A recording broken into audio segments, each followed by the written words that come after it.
Hello and welcome back to another episode of the Six Figure Creative Podcast. I am your host, Brian Hood. If this is your first time listening to the show, first of all, welcome. So glad to have you here. This show is for creative freelancers who are trying to earn more money from their creative skills without selling their souls. If that sounds like you, you are in the right place. For my returning listeners, I am fresh home from my trip to Orlando with my wife. She spoke at a conference this past weekend. She is a book influencer. I don't know how else to say it. She's amazing. She spoke at a conference. She did a few different panels at this conference in Orlando. And then we went to Disney World on Monday. And I am feeling refreshed. I am a little sunburned. We narrowly escaped a storm. We got to eat a ton of food because we were at Epcot. I cannot recommend it enough. We were there for the flower festival, like spring flower festival or something. So they had a bunch of different temporary food booths set up where they'd bring these fancy chefs in to create these awesome menus with different ethnicity cuisines from all the different countries represented at Epcot. And then we just went around and just ate all day. We were there for 12 hours. We did a bunch of rides. I rode the best ride I've ever ridden in my life, which was the Guardians of the Galaxy ride. For anyone who ever gets a chance to do that, it is insane. I don't want to spoil it for anyone. So if you were like, I'm going to Epcot soon, I don't want this ride spoiled for me. Skip ahead 20, 30 seconds. I don't know. But it's essentially similar to a roller coaster. You're in what looks like to be a roller coaster. You're like, oh, I'm going on a roller coaster. Awesome. We did front seats both times, which I highly recommend. Just wait the extra 2 turns, just 5 minutes to get the very front seats. And you're in this dark room. There's stars all around that make you feel like you're flying through space. The seat you're in rotates left and right, where you're not actually just always facing forward. Sometimes you're facing backwards or sideways, depending on what's going on in there. There's massive screens. You're circling planets like you're in orbit of a planet. They have 6 different songs they play, so you want to do it multiple times so that you can enjoy each different song. And one of the 6 songs is September, which is my wife and I's song. That is our song because our anniversary, our date anniversary is September 21st. Do you remember? Anyways, unfortunately, we didn't get that song either time. We got the same damn song twice. So we had a lot of fun with that. And I'm back home and I am doing this episode a little late in the week, later than I wanted to do. And so we're going to see what we can do today. The topic of the show today, but which I'm sure you already know because no one really listens to an episode of a podcast unless they know what they're going to talk about. The topic is why $100,000 is what I believe to be the new minimum wage for freelancers. I'm going to give you my argument on this. I'm going to give you some facts to support this. I'm going to give you some reasons why this needs to be your new belief. And then we're going to talk about some of the things you probably need to do to get there, some steps to look at to see if it's even reasonable for you to get there. So I hope this episode is valuable. But the biggest thing I want you to take away from this episode is to think bigger for your business. I've been talking to a lot of freelancers recently. Many of them have very, very modest goals for their freelance business. 50K, 60, if I could just make 60K, it would be the best. And I'm here to tell you that that's probably not enough, actually minimum wage for those of you who live in bigger cities and more expensive cities. So if you live in New York, LA, even Nashville, Austin, Toronto, anywhere where cost of living is high, I'm going to show you why 100K should be the minimum wage you shoot for as a freelancer, because 100K as a freelancer is not the same as a $100,000 salary. It is actually a lot different. And I think most people, since they come from a day job and they stumble their way into this creative space as a freelancer because it's their passion, they never really think through the numbers and look at all of the elements that are involved with what your money goes to as you're a freelancer. So you're not really thinking through this the right way. And I'm hoping to jar you into consciousness to help you wake up as a freelancer, because really you are a business owner. Some people, they just create jobs for themselves. And if you never get out of I've created a job for myself with 1,000 little bosses, they're all my clients. If you never get out of that, that's fine. If that's the way you want to live your life, which is, again, no problem with that, because typically you're doing the thing you love as a creative, so that's not a big deal. But you have to think like a business owner, even if you want to act like you've created a job for yourself. Let's chat about why I think $100,000 is the new minimum wage for freelancing. To sum all of these reasons up, it basically comes down to expenses that you have as a freelancer. And I'm going to skip a lot of the generic ones that I think most people already know about, although I'll cover some of those. But I was looking through my income and expenses from the first year I broke 6 figures. There was a link where I blogged about this back in 2015. And I went through all my incomes and expenses on that article. It was a somewhat viral article back in the day when I launched the 6-Figure Home Studio, which is the previous brand that this morphed into. So the link with that will be at our show notes at sixfigurecreative.com/262 or 262. But on that, I pulled some things out that are interesting to talk about, because most people, when they look at an income like $100,000, great, they don't think about what the expenses are going to be that are going to take away from that. So there are some expenses that you're going to run into. And I want to give, this is going to be probably a math heavy episode, which is the cardinal sin of podcasting. You do not do that, but I'm going to try my best to make sure you're understanding why $100,000 is the new minimum wage. Here we go. First expense that you are probably not thinking about as a freelancer that's going to take off money. I'm going to reduce that $100,000 as we go, just to show you what you're going to end up with, is credit card fees. Unless you are being paid in cash or check or wire transfer, which can be the case in certain niches, but it's not always. And it shouldn't be something you force your clients into doing because you don't want to pay the credit card fees. You always want to make it as easy as possible for your clients to pay. Some niches naturally pay by check, naturally pay by cash, or naturally pay you by bank transfers. If that's you, great. This is not something you have to worry about. But for the rest of us that are taking credit card or debit card payments online and PayPal even in 2023 and beyond, this is just cost of doing business. And it adds up. It's usually about 3% of what we make. And the reason this hurts so much is because it's 3% of our gross income, not net, gross income.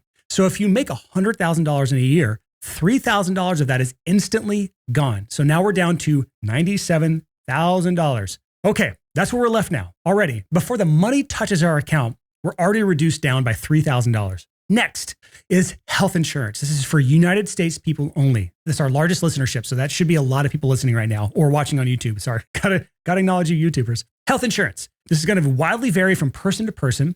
I pay for my wife and I about $6,000 a year for this. Some people pay more, some people pay less. The larger your family is, the more this can be. But I'm just going to put in here about $5,000 a year. It can be way more than this, by the way. It can be $10,000 or more for a lot of families, and sometimes way more. So I might be shooting on the low end of this, but that's $5,000 more dollars subtracted from our bank accounts at the end of the year. Now we're down to $92,000. And that is just, I pay for essentially like catastrophic insurance. Like, unless something horrible happens to me, I'm not going to the doctor. And this just covers huge expenses so I don't get wiped out financially in the case of getting cancer or a massive surgery or a big car wreck or something else. If you want like full coverage, good luck. Welcome to America. Here we go. So that's $5,000 gone right there. Next, most freelancers have to pay for hardware and or software to run their businesses. I personally pay about $18,000 a year just on recurring software fees for all the things I do in my businesses. $18,000. That's way more than most people. But between investing in new hardware, so for my music producers, studios, mastering engineers, you probably do more than that. For my videographers, even photographers, you might do more than that. For other niches where it's just very much software based, you're probably doing a lot less than that. So maybe my designers, you're not doing a lot of hardware costs. But I'm going to put this on somewhere around the $10,000 a year range. Could be way higher for you, could be less for you. Whatever number it is for you, put that in there. But that brings us down to $82,000 left. And we haven't even really got to the real expenses of running a business yet. These are just the things that people really don't think about. Next on the list of expenses that are going to take money away from you is continuing education. I was talking to someone recently, I'm not going to name names, who is a younger entrepreneur. They are very talented. They're amazing at what they do, but they have never bought a course. They've never hired a coach. They've never done anything outside of their college education. Whatever the reason is, they weren't investing anything in that area and they were struggling because of it. I think it was to their detriment. Only hire people or buy courses from people who have already provided value from me. Like, I believe in that. But don't just blanket not invest in yourself. So whether it is genuine continuing education, like some industries have to do, there's like just certain industries where you legally have to get continuing education every year. That's not most of the people listening to the show right now or watching us on YouTube, because as creatives, we don't have required continuing education, but we kind of do have required continuing education because sometimes our industry is moving fast and we have to stay on top of what is changing in the industry. And in order to do that, we have to invest into learning the ropes of those things. Sometimes we also can hire coaches. We can buy courses in areas that we're struggling with. So it may not just be continuing education in our craft. Sometimes it's in our businesses. And that's obviously what we offer at Six Figure Creative. But beyond that, I have personally spent well over $100,000 in my lifetime in continuing education over the years. So this can vary a lot. It could be anywhere from $1,000 a year to $10,000 a year for some of you. Meet somewhere in the middle, just say $3,000 a year that you're spending on learning something new to increase your worth and expand yourself as a creative. If you listen to my episode back on 235 and 236 called Why You Don't Need to Be a Better Creative in 2023, it's the Full Stack Freelancer series, part 1 and 2. The whole premise of that is, as successful entrepreneurs and freelancers, we need to have a full stack of skills and then one deep set of skills. It's a T-shaped freelancer. So we need a lot of broad general knowledge in a lot of different things. We only need to be amazing at one thing. And for learning some of those broad things, like how do we do lead generation, lead nurture, sales, fulfillment, blah, systems, processes, automation, all these things are what flesh us out as that full stack freelancer. That's what I'm talking about here when it comes to investing yourself as a freelancer. So I want to say, just say $3,000 a year in continuing education. That brings our total down to $79,000 US dollars. If we're talking US dollars, it could be British pounds or euros, whatever your cup of tea is. Next on my list is for those of you who are at six figures and especially beyond, you're going to start at least dabbling in getting help and getting contractors to take some of those tedious tasks that should not be on your plate off of your plate. Those things that are non-creative, very left-brained, step-by-step systematic processes that are a complete waste of your time as a freelancer, because anyone with a brain and a checklist can do those things. You need to start getting those off your plate. Once you're above 50 grand, that is a must do. And that's what helps you get to six figures and beyond. To do that, it costs money. This is what's also going to take away from your income as a freelancer, because the more successful you are, the more help you're going to need. And it can't just be part-time. It can be contractor. It can be project-based, whatever that is. But I'm putting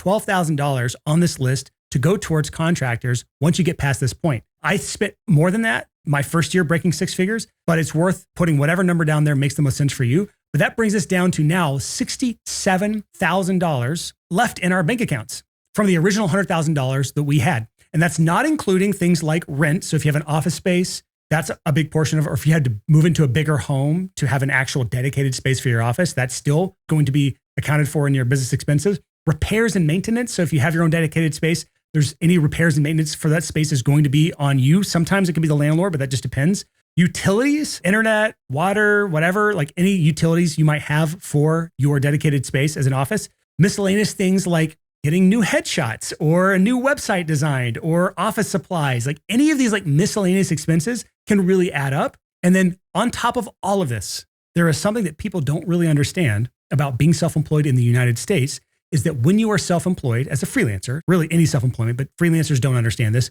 there's something called self-employment tax. Social Security and Medicare, two things that we have to pay into. And the total tax for that is something like 15.3% of our net income. So at this point, if we have $67,000 left in our bank accounts, we have to pay 15.3% of that towards self-employment taxes. That is $10,251. However, even if you have a day job, I believe if I'm remembering tax stuff, your employer pays for half of it and you pay for half of that as an employee at a company.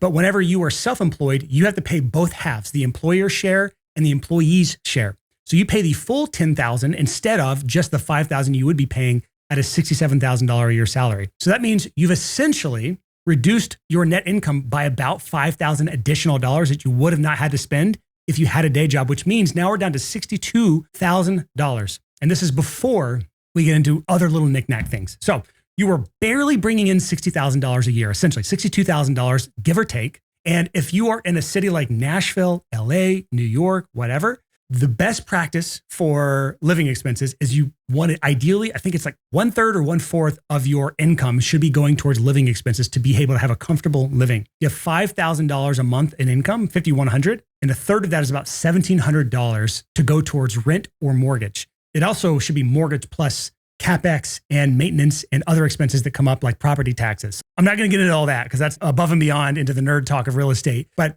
this is really hard to find a good, suitable place that you can both live and work in a good neighborhood in somewhere like Nashville, especially LA, especially New York. It's impossible. So that is why $100,000 is minimum wage. It really is. Now, if you're in a tiny city, I grew up in Athens, Alabama, town of like 20,000 people at the time. Real estate, you could get a really good home for a couple $100,000. Your mortgage might be $1,000 or something like that. Like you can get by with less than that. But I'm hoping the numbers are starting to add up and click in your brain that making $100,000 is minimum wage. Keeping $100,000 is completely different. So we've got to reshift our mind and our thought process around these sorts of income goals, because whatever your goal is for your business is generally going to be the most you'll ever make. And that's why for most people who continually grow in their businesses, every time they start to approach a goal, they push that new goal up. So you are always going up and growing in some way. Now, there's always the argument of like, when is enough enough? I'm not going to get into that today. That's not really what the purpose of this episode is. Most creatives really just struggle with even having the thought of what is enough in the first place? What should my goal be? Not thinking big enough. I rarely have to hold people back from having too ambitious of goals. In almost all cases of creatives, I have to push you to have anywhere close to a goal that makes sense to have the lifestyle that you need, deserve, and should have as a creative who is good at what you do. If you suck at what you do, don't listen to the show. Go get better at what you do. For those of you who are great at what you do, $100,000, new minimum wage. So let's now shift to how do we actually get you there? Now, there's a ton of stuff on this show, on this podcast. This is the 262nd episode, 262 of this entire show. So there's plenty in our backlog. If you're brand new, go binge from episode at least 150. If you want to go back before that, you'll get into the six-figure home studio days where we talked mostly for recording studios. But episode 151 and beyond is the six-figure creative. Go binge back through those episodes. And there's tons in there. But I want to give you some exercises to do so you can see if this is even remotely reasonable for you in your current business model. So I want you to take your income goal, which we're just going to say is $100,000 right now, and we're going to divide it by the average client that you get. What's the value of the average client or the average project? Whatever terminology you want to use. Sometimes a client comes in for more than one project. I like to just say, how many clients do I need? And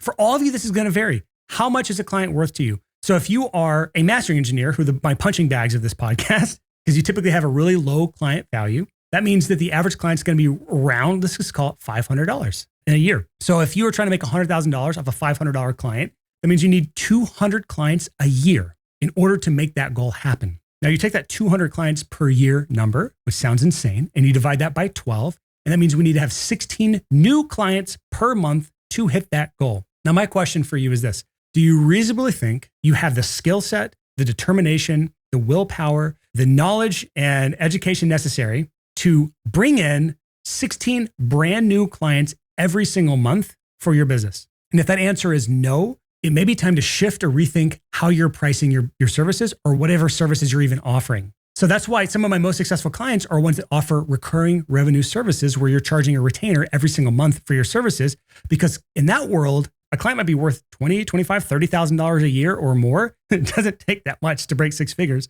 But let's go something more reasonable. A lot of people, they're in the $3,000 to $5,000 per client or per project range. Some are more than that, which is great. But if you're in that range, let's just say $4,000, that means you need to be bringing in about 25 clients per year. And if you divide that number by 12 amount of months in the year, you need about 2 clients per month. I don't know about you, but that to me seems more reasonable, more doable. I just need 2 clients a month. If you're charging $4,000 per project, much more doable. Now, the big question is, what can I offer that is valuable enough to charge $4,000 to a client? Not everyone has a clear answer to that. Some niches, it's way easier to do into others. Like if you're working with businesses, you're a B2B freelancer, this is generally much easier and probably on the bottom end of what you should be charging for what you do. But for those of you working with more creative niches, like my music producers out there, and you're working with what you consider broke artists, which isn't always the case, it's sometimes a limiting belief, this might be much more difficult. So I'm not here to give every single answer to every single problem, but I'm hoping that you're at least able to do the math to know in your head, is this a reasonable goal to have or is it not? Because if it's not a reasonable goal and you have no clear path to 6 figures or beyond, 6 figures being the new minimum wage for you, especially in a big city, you now have to make a decision. And that decision is, am I okay scraping by at a lower income? Should I just focus on making this a creative, fulfilling thing, not worrying about the money, and go make money somewhere else, like a day job or offering some service or something to someone else that's more valuable that I don't love as much? Or should I think about shifting into a different niche, a different service, different offering of some sort so that I have a more reasonable chance to reach the goals that I have income-wise? I can tell you from experience, working in a niche that you are passionate about is incredibly fulfilling, but only if there's money that comes with it. It is really difficult to maintain the daily grind, the right frame of mind over a long period of time, and maintain that level of creativity if you're constantly beaten down financially. So just broad blanket statements, generally speaking, you are typically much better off in the long term in a field that you are not wholeheartedly, amazingly passionate about and love with. You just are okay with it. It's solid, but you're making enough money to actually make a living so that you can then fill the rest of that creative void doing something that's maybe doesn't pay as well. Again, everyone has a different balance that they need between things that fill their soul and fill that creativity void and things that make money. And I'm not here to tell you what your balance should be, but I am here to tell you that for the vast majority of people, 6 figures is the new minimum wage. And every year inflation goes up, that number's probably going to keep climbing. So I'm just challenging you and hoping that by the end of all this conversation, your brain is now thinking, how do I at least get to 6 figures as a freelancer? And if I haven't done that, then I have failed you in my job and I apologize. So I'm going to leave you with that. Nothing else in this episode to talk about. I do want to say that I am more than happy to chat with you about this. If this is something that you are like, how can I reasonably get to this number? Just go to sixfigurecreative.com/coaching and you can fill out the application there. My team will sit down with you, see if this is a good fit. And if it's not, we will send you on your way. And if it is, we'll tell you what it looks like to work together. So that's all I have for you in this episode. Until next time, thank you so much for listening to the 6 Figure Creative Podcast.